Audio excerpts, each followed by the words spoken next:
하나님 말씀은 시편 51편 10절로 12절의 말씀입니다. 시편 51편 10절에서 12절 말씀. 시편 51편 10절에서 12절 말씀 봉독합니다. 하나님이여, 내 속에 정한 마음을 창조하시고 내 안에 정직한 영을 새롭게 하소서.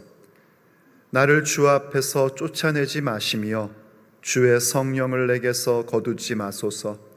주의 구원의 즐거움을 내게 회복시켜 주시고 자원하는 심령을 주사 나를 붙드소서. 아멘. 하나님의 말씀입니다. 다윗은 누가 뭐라 해도 거룩한 영향력의 사람입니다. 거룩한 영향력의 사람인 다윗은 하나님께서 말씀하시기를 내 마음에 합한 사람이다 라고 말씀하셨습니다. 하나님의 마음에 합한 사람, 그것은 우리가 내린 평가가 아닙니다. 하나님께서 직접 사무엘 선지자를 통해서 내가 내 마음에 합한 자를 찾으리라 하셨고, 바로 그가 다윗임을 성경이 우리에게 보여줍니다. 하나님께서 그 다윗의 마음이 얼마나 기쁘셨는지, 하나님 마음에 합한 자, 곧 하나님의 마음과 alignment, 그 하나님의 마음과 이렇게 결을 같이 하는 자, 하나님의 마음을 닮은 사람, 하나님의 마음을 본받은 사람, 그게 얼마나 기쁘셨는지, 이 다윗이 세상을 떠나고 몇백 년이 지난 후, 다시 말해 이스라엘이 신앙을 다 잃어버리고 이제 멸망 가까이 왔을 때에 하나님께서 뭐라고 그러셨냐면요, 나는 다윗의 무너진 장막을 다시 세울 것이다. 다윗의 장막을 언급하십니다. 그때 그 다윗의 장막은 단순히 유대 나라를 얘기하는 것도 아니고요, 다윗의 왕권을 얘기하는 것도 아닙니다. 다윗의 마음을 얘기하는 것입니다. 다윗의 무너진 장막을 다시 세우고 내가 이들을 일으키겠다라고 말씀하셨어요. 아모스라는 선지자를 통하여 그렇게 말씀하셨고요. 그리고 그 말씀을 이제 초대교회인 예루살렘 교회에서도 이 말씀을 인용하여 우리에게 인용하여 언급한 것을 사도행전 15장에서 보여주고 있습니다. 이 사도행전 15장은 어떤 내용, 어떤 그 시즌 즈음이냐면은 이제 공식적으로 이방인 크리스찬들을 교회가 완전히 받아들이는 그런 장면입니다. 그때 바로 그 예루살렘 교회의 수장이었던 야고보, 예수님의 제자 야고보가 아니라 예수님의 그 마리아가 또 낳은 아들, 요셉과 마리아 사이에 낳은 아들, 바로 그 야고보를 얘기합니다. 그 야고보가 이 말씀을 인용하여 얘기합니다. 주의 마음에 합한, 하나님께서 다윗의 무너진 장막을 다시 세우리라 하셨다라는 이야기를 합니다. 그때 그 말씀을 인용한 이유는 뭐냐면, 바로 그렇게 다윗의 무너진 장막을 다시 세우는 사건이 그냥 단순히 유대라는 나라가 아니라 전 세계에 하나님께서 찾으시는 사람들, 하나님을 경배하는 자들, 하나님의 백성들을 다시 세우겠다라는 그런 의미로 인용된 것입니다. 다시 말해서 하나님께서는 하나님의 마음에 합한 자를 찾으시고 세우셔서 다윗의 무너진 장막을 세우셔서 전 세계에 복음이 증거되게 하시고, 또 복음이 증거되는 자리마다 다윗의 장막이 다시 세워지기를 계획하셨고 그것을 이루어 가신 겁니다. 사실 현대 교회인 우리들, 특별히 이렇게 유대인 이외의 모든 교회는 그 말씀에 의하여 세워진 겁니다.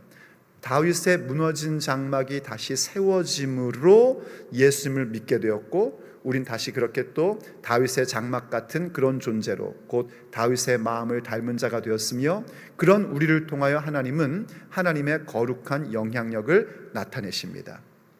그만큼 다윗이 가지고 있던 마음은 하나님께서 기뻐하시는 마음이었고, 다윗은 정말 하나님의 마음에 합한 사람이었습니다.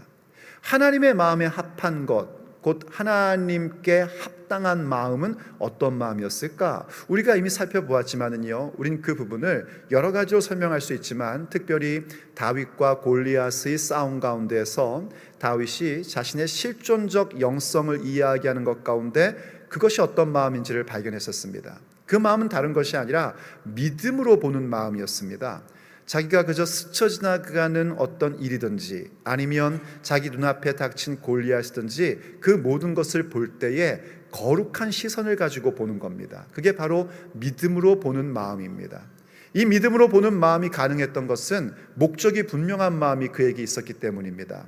자기의 삶의 걸음마다 갖게 되는 승리나 성공 혹은 저 골리앗을 무너뜨리는 일들을 다른 데 목적을 두고 있는 것이 아니라 여호와께서 우리 가운데 함께 하심을 온 세상이 알게 하겠다. 하나님이 계심을 알게 하고 그 하나님이 바로 하나님의 백성 가운데 계심을 알게 하겠다는 분명한 목적이 있었습니다. 그렇게 분명한 목적이 분명한 마음을 갖고 있었기 때문에 믿음으로 보는 마음이 가능했고, 그러한 모든 마음들은 어디까지 가게 되냐면 결정자를 아는 마음까지 가게 됩니다. 과연 이 모든 싸움의 결정의 원천이 어디 있는가? 이 승리의 원천은 다름 아닌 바로 우리 주 하나님이시다라는 결정자를 아는 마음이었습니다. 그게 바로 하나님 마음에 합한 사람이 갖고 있었던 마음입니다. 여러분, 우리가 이 마음이 있어야지 됩니다. 믿음으로 보는 마음, 목적이 분명한 마음, 그리고 결정자를 아는 마음. 이 마음 가진 자를 하나님께서는 하나님의 거룩한 영향력의 주체자로 사용하십니다. 그리고 그들이 바로 하나님의 뜻을 이루어가기 마련이고요, 그 뜻을 이루어가기 위하여 하나님은 그 마음을 품은 자들에게 모든 걸 부어주십니다. 필요하면 왕위도 주시고 재산도 주시고 군사도 주시고 영향력도 주시고 모든 걸 다 쏟아 부어 주셔서 하나님의 놀라운 계획을 성취하는 통로가 되게끔 하십니다. 그러니 우리는 하나님 마음에 합한 자가 되기를 항상 기도하고 간구해야 됩니다. 자, 그런데 오늘 하나님의 마음에 합한 자, 하나님 마음에 합한 자 두 번째 시간으로 보고 싶은 건 이겁니다. 어떻게 이 마음이 가능했을까 하는 겁니다. 우리가 교회 다니고 예수님을 영접하고 그래도 말씀도 듣고 이런 사람이라면 믿음으로 보는 마음, 또 목적이 분명한 마음, 결정자를 아는 마음, 그런 마음을 한두 번쯤은 경험해 봅니다. 그런데 그 마음은 한두 번 경험하는 것으로 만족할 것이 사실은 아닙니다. 왜냐하면 하나님께 버림받았던 사울도 초기에는 이런 마음을 갖고 있었습니다. 여러분, 사울이 처음부터 이상한 사람이 아니었습니다. 처음에는 다윗처럼 그도 이러한 분명히 하나님의 마음에 합한 그런 모습을 갖고 있었던 사람입니다. 그런데 그가 타락하고 하나님께 버림받게 됩니다. 다윗이 우리가 그렇게 사랑하고 존경하는 다윗 될 수 있었던 것은 그 마음을 한두 번 경험한 것이 아니라 그가 비록 실수하기도 하고 범죄하기도 하고 연약함으로 쓰러지기도 했지만 그는 끝까지 이 마음을 붙잡고 있었기 때문입니다. 끝까지 변치 않고 하나님께 합한 마음을 그는 항상 간직하고 있었습니다. 과연 어떻게 그 마음을 간직하고 있었냐는 겁니다. 그것이 우리가 오늘 듣고 알아야 할 부분입니다. 우리가 이 시대를 살면서 거룩한 영향력을 발휘하는 삶의 자리를 살아가는 사람으로서 주님께 합한 마음, 하나님 마음에 합한 사람의 모습을 끝까지 갖기 위해서는 정말 꼭 알아야 할 것이 있습니다. 그 알은 정보를 듣는 것만으로 아는 알이 아니라 내가 듣고 경험하여 아는 참된 암, 그 알이 있어야 됩니다. 우린 과연 무엇을 알아야 하나님께 합한 마음인 그 귀한 마음을 주님 앞에 가는 그날까지 간직할 수 있을까요? 첫째, 우리가 알아야 될 것은요, 그 마음이 우리에게 없다는 것, 그 마음의 부재를 알아야 됩니다. 믿음으로 보는 마음, 결정자를 아는 마음, 목적이 분명한 마음, 그게 사실은 내 안에 없다. 부재라는 말 아시죠? 부재중전화 하는 것 말입니다. 없다는 것, 이걸 분명히 알아야 됩니다. 다윗은 그 사실을 분명하게 알고 있었습니다. 내 안에 이 마음이 없구나. 언제요? 죄 지었을 때. 범죄하는 그 순간, 범죄하는 것도 너무나 부끄러운 일이고 그 범죄로 인한 결과도 너무나 고통스러운 일이지만 그 범죄의 순간에 무엇을 그는 깊이 있게 보냐면 내 마음에는 하나님의 마음에 합한 부분이 존재하지 않는구나. 이걸 철저하게 깨닫고 알게 됩니다. 여러분, 그게 시작입니다. 그것이 주님 마음에 합한 사람으로의 출발인 겁니다. 그래서 오늘 본문에서 그가 이렇게 고백하는 걸 보게 됩니다. 10절 말씀 같이 한번 읽어볼까요? 시작.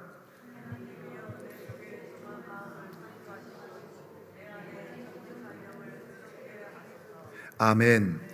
이 시편 51편은 여러분 그 자기 성경책 펴져 있으신 분들은 그 위에 쭉 올라가면은요 1절 위에 조그만 글씨로 써 있는 게 있습니다. 그거를 우리가 흔히 표제라고 얘기합니다. 이 표제라는 것은 이제 후대에 기록한 것으로 그렇게 설명들을 해요. 이 시가 이러한 환경 가운데에 나온 시다라고 설명을 해주는 겁니다. 근데 거기에 뭐라고 써 있냐면 이렇게 쓰여져 있어요.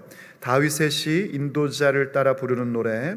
다윗이 밧세바와 동침한 후 선지자 나단이 그에게 왔을 때에 라고 얘기합니다. 여러분, 그 사건 웬만하면 다 기억하시죠? 다윗이 밧세바, 우리아의 아내 밧세바를 자기가 취했던 그런 간음의 사건입니다. 물론 그때에 우리아를 죽이기까지 했습니다. 그런데 이 표제는 우리아를 죽인 사건까지는 얘기하지 않고 그냥 다윗이 저질렀던 그 범죄, 간음에 대한 얘기만 하고 있습니다. 그건 정말 끔찍한 죄였습니다. 그런데 참 이상합니다. 그래서 우리가 사실 이 시편 51편을 뭐라고 얘기하냐면 다윗의 회개의 시다라고 얘기를 합니다. 맞습니다. 회개의 시입니다. 정말 자기가 저지른 죄가 얼마나 심각한지, 그 범죄가 얼마나 끔찍한 것인지를 알고 하나님 앞에 철저하게 회개하는 고백이 절절히 흐릅니다. 그런데 굉장히 특이한 게 있습니다. 간음을 회개한다는 말이 한마디도 나오질 않습니다. 그냥 자기가 부모가 나를 죄 가운데 잉태했고 내가 죄 가운데 태어났습니다 라고 말하지 자기가 간음 저지른 것에서 얘기를 안 해요. 그럼 회개 안 한 건가? 그건 괜찮다는 건가? 그 얘기가 아닙니다. 그는 그 간음의 죄가 얼마나 무서운 죄인지 분명히 알아요. 그런데 그 죄의 끔찍함과 그 죄로 인하여 얻게 되는 징계의 혹독함보다 더 심각한 걸 발견한 겁니다. 그건 뭐냐면 자기의 마음에 정한 마음이 없다는 사실인 겁니다. 깨끗한 마음이 없다는 겁니다. 사실 성경은요 다윗에 대해서 그렇게 얘기합니다. 열왕기서를 읽어보면은요 다윗은 우리아의 아내의 사건 외에는 하나님 앞에 정직한 자였다라고 공식적으로 얘기해 줍니다. 그런데 다윗은 얘기하는 거예요. 내 마음에 깨끗한 마음은 없습니다. 그래서 뭐라 그러죠? 내게 정한 마음, 깨끗한 마음을 창조하여 주십시오 라고 기도합니다. 창조가 뭡니까? 무에서 유를 만드는 게 창조입니다. 있는 것 가지고 만드는 건 창조가 아닙니다. 그래서 사람이 하는 건 사실 창조가 아니에요. 거의 다 있는 것 갖고 만드는 거 아닙니까? 창조라는 건 무에서 유예요. 그러니까 다윗이 얘기하는 거예요. 나에게는 깨끗한 마음 없네요. 그동안 내가 그렇게 하나님 경외하고 산다고 살아왔는데 이 죄를 짓는 순간 탁 내 마음을 보니까 없어요. 그러니 창조해 주세요 라고 기도하고, 그리고 창조했을 때 정직한 영이 생기지 않습니까? 근데 그 정직한 영조차도 어떻게 달래요? 새롭게 하여 주옵소서, 새롭게 하소서 하고 기도합니다. 새로 이 정직한 영조차도 정한 마음, 깨끗한 마음 없던 것은 창조해주고 그 창조되면 이미 나의 영이 이제 주님 앞에 정직해지고 바르게 세워지게 되는데 그것조차도 무엇을 해달라고 하는가? 날마다 새롭게 해주셔야 됩니다 라고 기도하는 겁니다. 한마디로 말해서 주님, 나한테는요 하나님께 합한 마음이 없네요. 이것을 깨닫는 것이 주님 마음에 합한 자로 가는 첫 번째 걸음인 겁니다.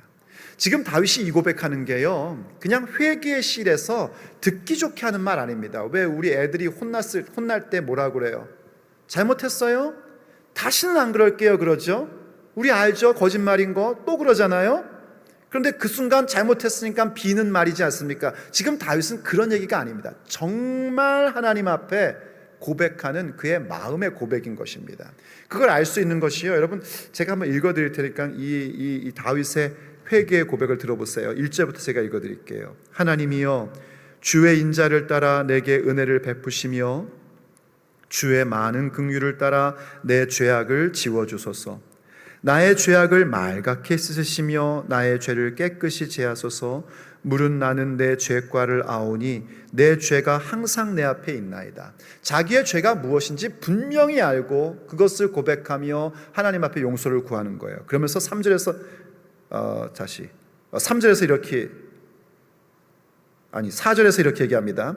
내가 주께만 범죄하여 주의 목전에 악을 행하였사오니 주께서 말씀하실 때에 의로우시다 하고 주께서 심판하실 때에 순전하시다 하리이다 하고 고백을 합니다. 이걸 잘못 오해하면 좀 이상하게 이해할 수 있는데 이게 무슨 얘기냐면요, 주께만 범죄했습니다, 나 사람한테는 죄 지은 게 없어요, 이 얘기가 아닙니다.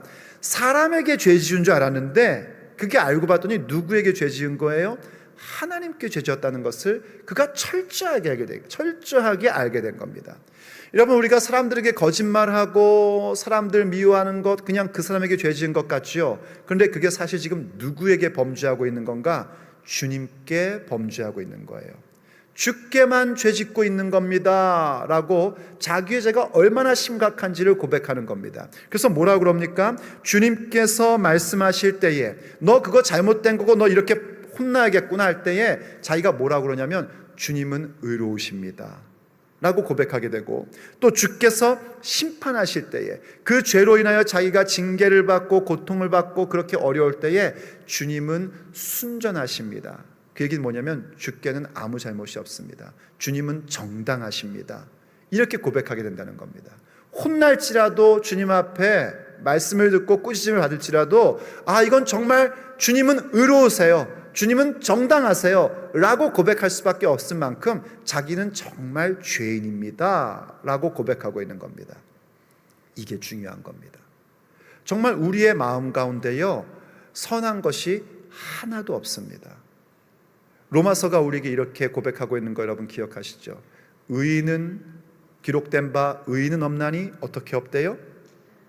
하나도 없으며 깨닫는 자도 없고 하나님을 찾는 자도 없고 다 치우쳐 함께 무익하게 되고 선을 행하는 자 없나니 하나도 없도다 하고 고백했습니다. 여러분, 이게 정말 나의 고백이 될 수 있어야 됩니다. 의인은 없나니 하나도 없도다. 인류의 죄를 얘기하는 건가 보다. 남들 아니요, 거기에 나 자신도 포함되어 있다는 사실을 아셔야 됩니다. 내가 범죄할 때마다, 내가 뭔가 실수할 때마다 내 마음에는 이런 것이 없구나, 하나님께 합한 마음은 없구나, 의인은 없구나, 단 한 사람도 없구나, 나도 의로운 자 아니구나 하는 것을 정말 확실히 아셔야 됩니다.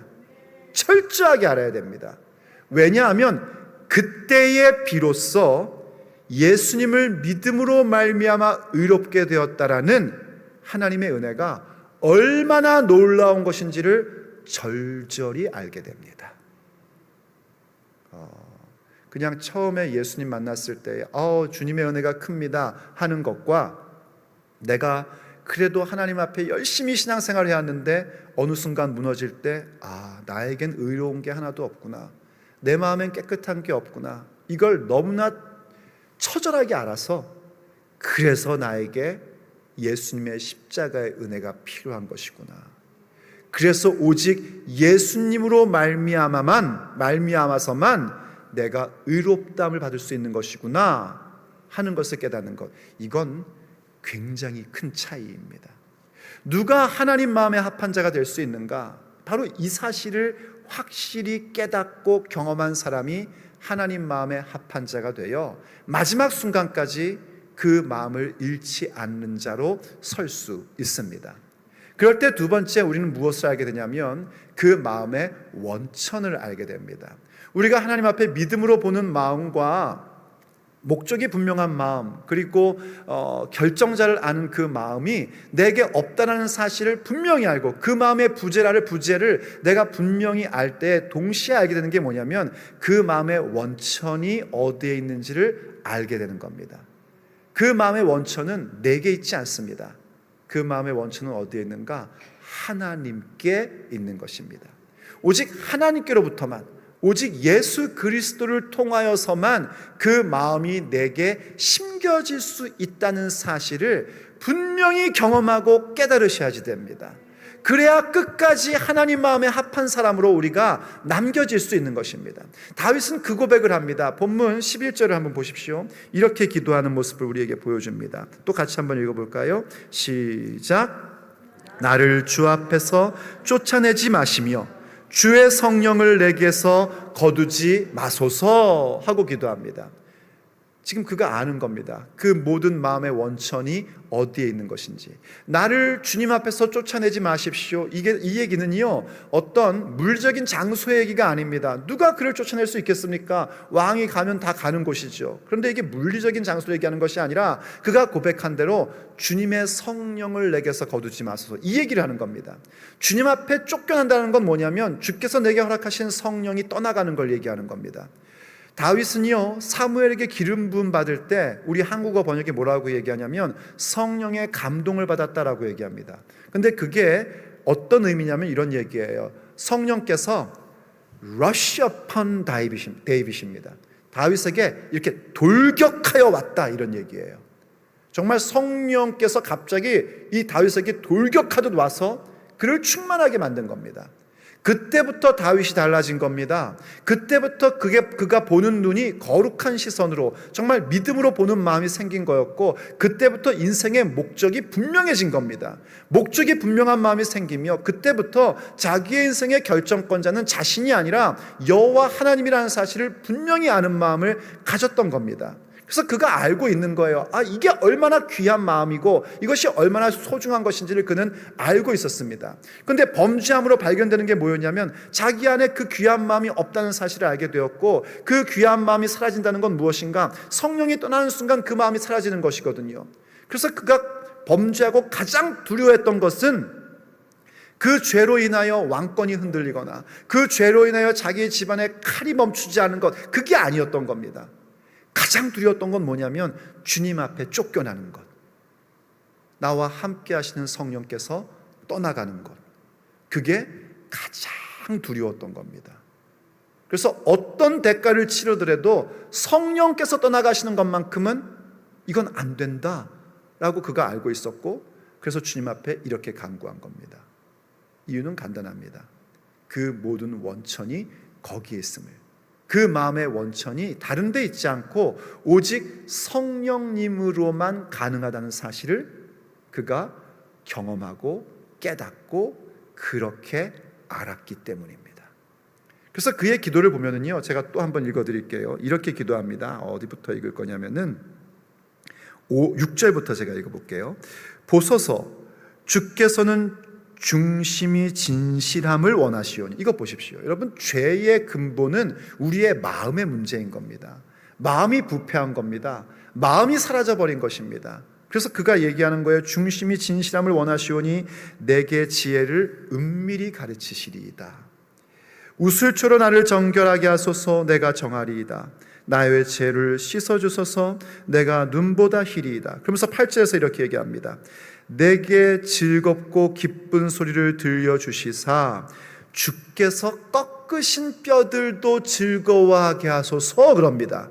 다시 한번 보세요. 내게 즐겁고 기쁜 소리를 들려주십시오. 다시 말해, 주님의 음성을 내게 들려주세요. 하나님 말씀 가르쳐주세요. 성령님으로 말미암아 주의 말씀이 내게 그 비밀이 들려지기를 원하고 그 비밀이 깨달아지기를 원합니다. 그래서 그 말씀을 들음으로 인해서 주께서 꺾으신 뼈들조차도 기뻐하게 해주십시오 라고 기도합니다.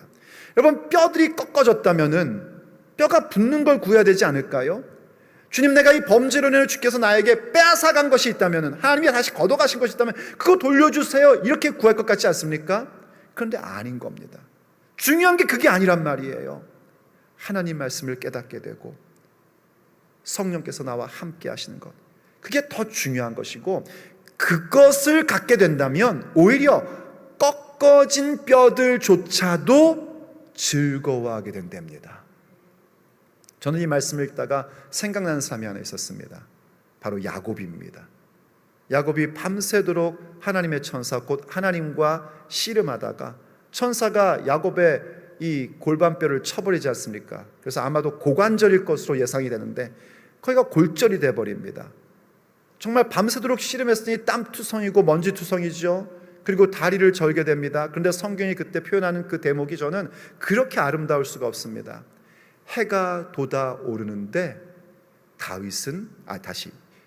야곱은 다리를 절더라입니다. 비록 뼈가 부러져서 지금 다리를 절고 있는데 그에게 새로운 날이 열리는 겁니다. 태양이 솟아오르는 겁니다. 새날, 이젠 더 이상 야곱이 아니라 하나님과 겨루어 이긴 자 이스라엘, 하나님의 왕자, 그 새로운 날들이 시작된 겁니다. 지금 다윗이 그걸 아는 거예요. 지금 범죄로 인하여 하나님께 징계받고 꺾어진 뼈가 중요한 것이 아니라 하나님의 영이 나와 함께 하셔야 된다. 성령이 아니시고는 나는 이 마음을 끝까지 가질 수가 없다. 내가 지금까지 가져왔던 그 마음, 하나님께서 기뻐하셨던 마음, 하나님 마음에 합한 인생을 살았던 것은 다른 게 아니라 성령께서 나와 함께 하시기에 가능한 것이었다. 그래서 그 마음의 원천을 알기에 그가 기도한 겁니다. 주님, 나를 주님 앞에서 쫓아내시면 안 됩니다. 내게서 성령을 거두지 마십시오. 내 꺾어진 뼈들조차도 성령께서 함께 하시는 것을 기뻐하게끔 만들어 주십시오. 이게 원천을 아는 자의 모습인 겁니다. 여러분, 성령이 아니시고는요, 우리의 마음 가운데 하나님의 사랑도 부어질 수 없고요, 하나님의 마음을 담는 모습은 꿈도 꿀 수 없습니다. 왜냐하면 우리가 가지고 있는 본래의 마음에는 그 마음이 부재이기 때문입니다. 그 마음의 부재를 알기 때문에 우리는 성령님이 없이는 안 된다는 걸 분명히 알아야 됩니다. 그래서 로마서 5장 5절을 보면 우리에게 이렇게 얘기해 주는 것도 우리가 보게 됩니다. 소망이 우리를 부끄럽게 하지 아니함은 우리에게 주신 성령으로 말미암아 하나님의 사랑이 우리의 마음에 부음바됨이다 라고 말씀하십니다. 여러분, 하나님의 사랑이 여러분의 마음 가운데 있다는 사실 아십니까? 그 사랑 느끼십니까? 그 사랑을 믿으십니까? 그 사랑을 경험하십니까? 그게 어떻게 가능한 것인가? 성령님으로 말미암아. 하나님께서 하나님의 사랑을 우리의 마음에 부으신 것은요, 다른 방법이 아니라 성령님을 우리에게 허락하시고 함께 하시며 내주하게 하심으로 말미암아 하나님의 사랑이 우리의 마음에 부음받은 겁니다. 그래서 이 앞에 로마서 5장 그 1절부터 보면 그런 말씀이 있어요. 우리가 그리스도로 인하여 하나님의 영광을 즐거워하는 자가 됐다고 합니다. 하나님의 영광을 바라보는 자가 되었대요. 그리스도의 영광에 동참하고 그리스도의 영광을 바라보는 자가 되었는데, 그뿐만 아니라 우리는 환난 중에도 즐거워한다 그럽니다. 어떻게 그게 가능하죠? 환난이 여러분 즐겁습니까? 저는 한 개도 안 징그럽던데요, 저는요. 안 즐겁던데요, 한 개도. 근데 어떻게 환난 중에도 즐거워하는가? 그 뒤에 이렇게 얘기합니다. 우리가 환난 중에도 즐거워하나니 그 이유는 무엇인가? 환난은 인내를 낳고, 인내는 연단을 낳고, 연단은 소망을 낳기 때문이다. 여러분, 환난이 있기 때문에 우리가 인내가 무엇인지를 알게 됩니다. 박해까지는 받지 않더라도 우리가 신앙생활하면서 이런저런 껄끄러운 일들을 경험하니까 주님, 어떻게 하면 되죠? 제가 무엇을 해야 되죠? 자, 이럴 때는 어떤 말씀을 붙잡아야 되지? 목사님한테 전화를 해서 목사님 이런 상황인데 제가 무슨 말씀을 붙잡아야 될까요? 하면서 인내를 배우게 되고, 그 인내는 연단을 낳습니다. 이때 연단이란 건 계속 고생한다는 얘기가 아닙니다. 이 연단이란 말은 뭐냐면 우리의 성품을 얘기하는 거예요. 캐릭터입니다. 캐릭터. 그 인내가 우리로 하여금 하나님을 닮는 성품을 만들어주고, 그리고 그 하나님을 닮는 성품이 우리로 하여금 소망을 갖게 합니다. 그래서 이 소망이 우리를 결단코 배반하지 않고, 이 소망이 반드시 이루어지는데 어떻게 그러는가? 성령님으로 말미암아 하나님의 사랑이 우리의 마음에 부은 바 되기 때문에 이 소망이 절대로 우리를 부끄럽게 하지 아니하고 그 소망의 성취를 향하여 전진해 나아갈 수 있게 되는 겁니다. 그래서 그 마음의 원천이 바로 이렇게 성령님께 있다는 사실을 확실히 아셔야 됩니다. 여러분, 우리의 마음과 우리의 기질에는요 그런 게 존재하지 않으니 오직 그 마음의 원천을 알고 구할 줄 아셔야 됩니다. 그런 건 없단 말이죠. 그 기질 자체가 하나님 마음에 합한 거는 존재하지 않습니다. 우린 그러지 않습니까? 어떤 사람의 그 기질에 따라서 저 사람 참 좋아, 저 사람 참 못됐어, 그렇게 얘기합니다. 나하고 이렇게 맞는 기질은 좋다고 평가하고 맞지 않는 기질은 나쁘다고 그럽니다. 이러지 않습니까? 쟤는 왜 저렇게 항상 나서 참 진짜, 혹은 쟤는 왜 저렇게 게을러, 이렇게 얘기를 합니다. 근데 그게 맞으면 뭐라는 줄 아십니까? 이럽니다. 저 사람은 참 적극적이야, 항상 앞장서서 일해. 이야, 저 사람은 참 항상 여유가 있어, 인생을 즐길 줄 알아. 똑같은 사람을 가지고 얘기하는 겁니다. 그렇게 우리 스스로 선과 악의 기준을 만들어 놓고 살아갑니다. 그걸 성경은 뭐라고 얘기하냐면 죄라고 얘기합니다. 선악의 기준은 우리한테 있는 것이 아니라 항상 하나님께 있는 것입니다. 그런데 어떤 기질이든지 그 기질은 전부 다 뭔가 하나님의 선 앞에서는 다 악한 것입니다. 어떤 기질도 선할 수가 없습니다. 오직 성령님이 함께 하시는 사람들만이 어떤 기질이든지 그 기질이 하나님의 마음에 합한 모습이 될 수 있습니다. 이해되시면 아멘 하십니다. 성령님께 사로잡히셔야 됩니다. 성령님을 구하셔야 됩니다. 우리가 정말 믿음으로 보는 마음과 목적이 분명한 마음, 그리고 결정자를 아는 그 마음을 끝까지 간직하려면 그 마음의 원천이 어디에 있음을 확실히 알고 성령님을 항상 구하는 자 되셔야 됩니다. 주님, 내게는 그 마음이 없사오니 성령님으로 하나님의 사랑을 내 마음에 부어 주시옵소서. 바로 그것이 끝까지 그 마음을 간직하는 모습입니다. 그럴 때 세 번째, 우리는 또 무엇을 알게 되냐면요, 그 마음의 형성을 경험하고 깨달아 알게 됩니다. 그 마음의 형성입니다. 그렇게 우리가 그 마음의 원천을 알고 주님 앞에 간절히 구하는 것으로 멈춰지지 않습니다. 오히려 그 마음이 이제 어떻게 계속하여 형성되어 발전되어 가는지도 우리는 경험하고 알게 됩니다. 이게 참 중요합니다. 이 부분이 아주 중요한 파트입니다. 그냥 내가 성령 체험했다, 성령 받았다, 여기서 끝나는 게 아니란 말입니다. 이 마음의 원천을 알았으면 이 마음이 계속해서 발전하여 형성되어 가는 것을 사모해야 됩니다. 그런데 그것이 어떻게 가능한가? 오늘 본문 12절에서 다윗이 이렇게 기도하는 모습을 우리에게 보여주고 있습니다. 주의 구원의 즐거움을 내게 회복시켜 주시고 자원하는 심령을 주사 나를 붙드소서라고 기도합니다. 지금 다윗이 그 하나님께 합한 마음을 간구하고 있는 것에 절정과 같은 기도입니다. 일단 그는요, 자기의 범죄가 어디서부터 비롯됐는지를 아주 명확히 합니다. 그 마음의 문제인데 그 마음에서 무엇을 잃어버렸는가? 주님의 구원의 즐거움, 이걸 잃어버린 겁니다. 그래서 이걸 회복시켜달라고 구하고 있는 걸 보십시오. 우리가 왜 죄를 지을까요? 죄가 너무 세서? 마귀가 너무 강력해서? 아니면 우리가 너무 욕심이 많아서? 내가 너무 못나서? 내가 너무 연약해서? 등등 여러 가지 이유를 댈 수 있겠죠. 하지만 가장 근본적인 이유는 뭐냐면요, 우리가 구원의 즐거움을 잃어버렸기 때문입니다. 내가 처음 예수님 만나서 구원받았을 때 가졌던 그 기쁨, 여러분 기억나십니까? 성령 체험했을 때 그 즐거움, 성령 받았을 때 그 기쁨과 그 환희 기억하십니까? 여러분 그때 죄질 마음이 생깁니까?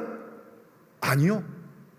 내가 처음 구원받고 정말 내가 구원받았구나, 이 즐거움을 갖고 있을 때는요, 죄 지을 마음이 생기지도 않고요, 유혹 안 당합니다. 성령 체험하는 그 순간 어떤 문제도 문제로 보이질 않습니다. 성령 받아서 정말 그 놀라운 능력이 나타날 때 우리는 어떤 악한 마귀의 괴계도요, 아무렇지 않게 다 정복하고 다 승리하며 나갑니다.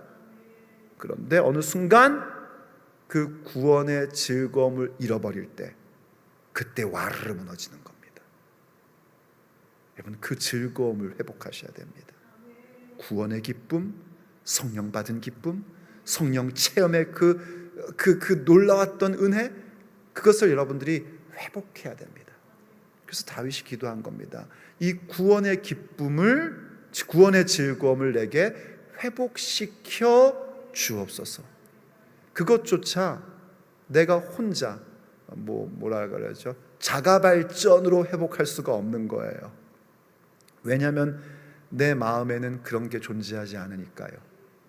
그래서 주님 앞에 또 구하는 겁니다. 성령을 내게 거둬가지 마시고요, 주의 구원의 즐거움을 회복시켜 주십시오. 회복시켜 주십시오. 그러면서 그 다음에 뭐라고 그러죠? 이거 말고 회복시켜 주십시오. 그리고 하는 말이 뭐였습니까? 자원하는 심령을 주사 나를 붙들어 주소서, 그럽니다. 자원하는 심령입니다. 이 자원한다는 건 뭔지 아시죠, 여러분? 내가 자발적으로 뭔가 하는 겁니다. 그리고 말하자면 관대한 마음을 얘기하는 거예요. 그런데 그 자발적, 자원하고 관대한 마음, 그건 뭐냐면 사실은 주님의 나라를 위하여 일하고 섬기고 봉사하는 겁니다. 근데 그 마음조차 어떻게 달래요? 그 마음을 내게 주십시오라고 얘기합니다. 여러분, 우리가 이 마음의 원천이 무엇인지 알고 성령님을 구하고, 그러면은 그 다음엔 이렇게 생각할 수 있는 거 아닙니까? 성령님이 함께 하시니까 나 할 수 있어, 하면 되지 뭐, 이렇게 생각할 수 있습니다. 그런데 그 형성되어지는 것, 내가 그렇게 성령님과 함께 구원의 즐거움을 회복하고 자원하는 마음을 가지고 주의 일들을 이루어가는 것이 어떻게 가능한 건가? 그것도 내 힘이 아니라 주님께서 나에게 이렇게 주셔야 되는구나, 주시는 것만으로 안 되고 나를 붙들어 주셔야 되는구나, 그래서 붙드소서 하고 기도하는 겁니다. 여러분, 다 경험하는 바 아닙니까? 그래도 우리 금요기도에 나오시는 분들 정도면 알지 않습니까? 우리가 최선을 다하죠. 은혜 받은 자요, 구원 받은 자요, 성령 체험하고 성령 받은 자인데, 교회에서 여러 가지 모양으로 섬기고 봉사할 때 정말 최선을 다하고 노력하고 애쓰고 희생하고 그렇게 해옵니다. 어떨 땐 잠도 제대로 못 자고, 어떤 땐 잘 쉬지도 못하고. 우리 찬양팀들 보면은요, 참 그런 마음 들어요. 다 젊은 사람들 직장 끝나고 와가지고 피곤할 텐데 막 일찍 와가지고서는 준비하고, 또 가끔씩 목사랑 만나가지고 얘기도 하고, 만나면 또 혼나기도 하고, 그런 모습들이 보입니다. 그런데 그 모든 일들이 지나고 나면 우리가 확실히 알지 않습니까? 내가 그렇게 애쓰고 노력하고 희생하고 최선을 다한 줄 알았는데 알고 봤더니 하나님께서 다 해주셨다. 이거 다 느끼고 있는 거 아닙니까? 저도 그렇습니다. 목회여정 쭉 이렇게 30년 가까이 가고, 더 됐나? 하여튼 오랜 세월 목회여정을 쭉 해오다 보니까 요즘에 정말 너무 세월이 빨라가지고 연수를 세는 게 이제 자꾸 헷갈려요. 와 보면은요, 그렇습니다. 그 당시에 정말 너무너무 열심히 애쓰고 노력하고 최선을 다했는데 돌이켜보니까 하나님께서 붙들어 주셨다는 사실이 확실합니다. 정말 하나님이 붙들어 주신 겁니다. 그걸 알게 되는 겁니다. 그래서 무엇을 하게 되는가? 이것을 간구하기에 그 다음에 고백 13절을 하게 되는 거예요. 13절. 그리하면 주님께서 나에게 그 구원의 즐거움을 회복시켜 주시고 자원하는 심령을 내게 주셔서, 그리고 나를 그렇게 붙잡아 주신다면 내가 범죄자에게 주의 도를 가르치리니 죄인들이 주께 돌아오리이다. 내가 어떤 역할을 할지를 명확하게 알게 되고 그 일들을 행하는 자가 되는 겁니다. 그게 바로 그 마음의 형성을 아는 자의 모습인 거예요. 내가 오늘 전도하고 내가 오늘 누군가에게 바른 길을 가르쳐주고 그 모습을 갖는 것, 그게 내 힘이 아니라 주께서 이 마음을 이렇게 형성시켜 주셔서 그 원천을 알게 하시고 성령으로 말미암아 하나님의 마음을, 하나님의 사랑을 내 마음에 부어주신 정도가 아니라 나에게 그 즐거움을 날마다 회복시켜 주시고 나로 하여금 자원하는 마음을 주시고 주실 뿐만이 아니라 그 마음으로 편함없이 갈 수 있도록 25년뿐만이 아니라 내년 2026년도 그렇게 계속해서 갈 수 있도록 붙들어 주시니 내가 이렇게 아주 범죄자에게도 말씀을 가르칠 수 있고 그들에게 주의 복음을 증거할 수 있는 사람이 되는 것입니다. 이 고백하는 겁니다. 정말 우리가 하나님을 사랑하려고 애쓰고 노력했지만 주께서 우리를 사랑하게끔 만들어주시고 내가 주님 앞에 결단했지만 주께서 나에게 그 결단을 베풀어 주신 것을 알게 되는 겁니다. 그래서 신명기에서도 이렇게 얘기하는 거예요. 내 하나님 여호와께서 내 마음과 내 자손의 마음에 할례를 베푸사. 할례는 우리의 결단입니다. 우리가 하는 겁니다. 우리 몸의 할례, 우리의 결단을 드리는 거예요. 그런데 알고 봤더니 뭐예요? 여호와께서, 주님께서 그 형식적인 결단이 아니라 본질적인 마음의 할례는 그분이 베풀어 주셨고 또 너로 마음을 다하며 뜻을 다하여 내 하나님 여호와를 어떻게 했대요? 사랑하게 하사. 사실은 하나님께서 신명기에서 강조했던 게 뭐냐면 너희들은 나를 사랑하라 하고 계속 말씀하셨거든요. 하나님 사랑하라는 게 명령이었는데 그래서 우리 하나님 사랑하려고 막 애를 쓰고 노력하고 그랬는데 알고 봤더니 주님께서 우리로 하여금 여호와를 사랑하게 하사입니다. 또 너로 생명을 얻게 하실 것이다. 내가 내 생명 부지하려고 먹고 살려고 내가 애쓰고 노력한 줄 알았는데 알고 봤더니 주께서 우리에게 생명을 얻게 하시고 내가 다 한 줄 알았는데 알고 봤더니 내 인생 전부 다는 하나님에 의하여 이루어진 인생이란 말입니다. 내 마음에 할례를 베풀어 주시고 주님을 사랑하게 하여 주시고 내 생명을 얻게 하여 주신 내 마음의 그 모든 형성이 그렇게 하나님으로 말미암아 이루어진 것을 아는 겁니다.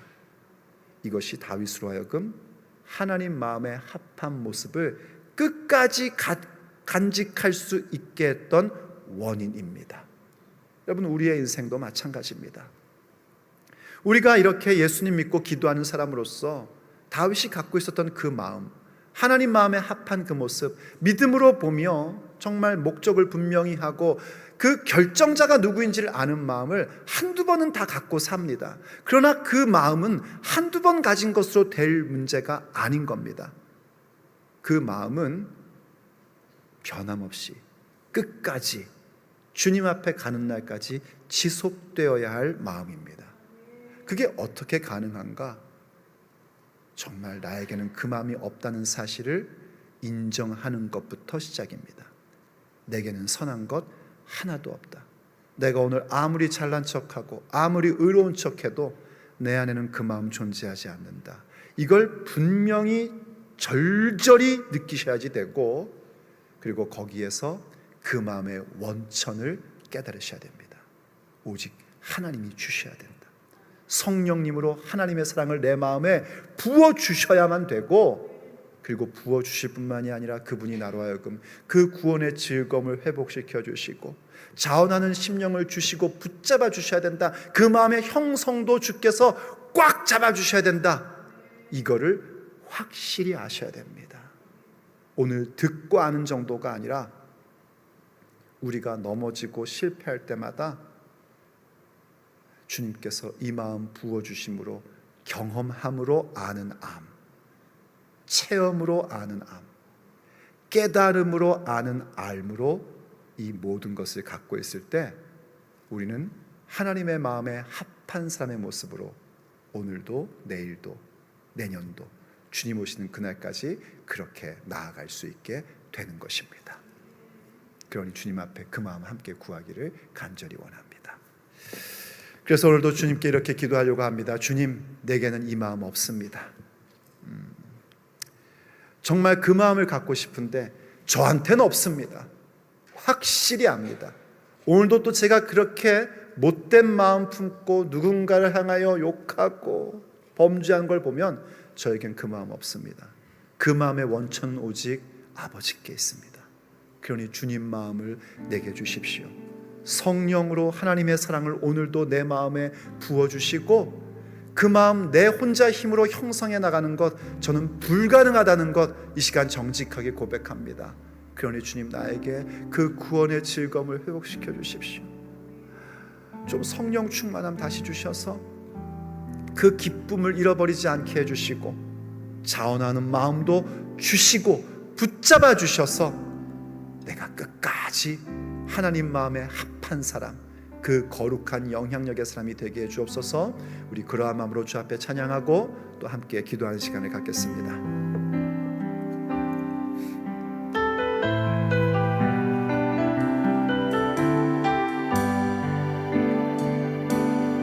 보소서 주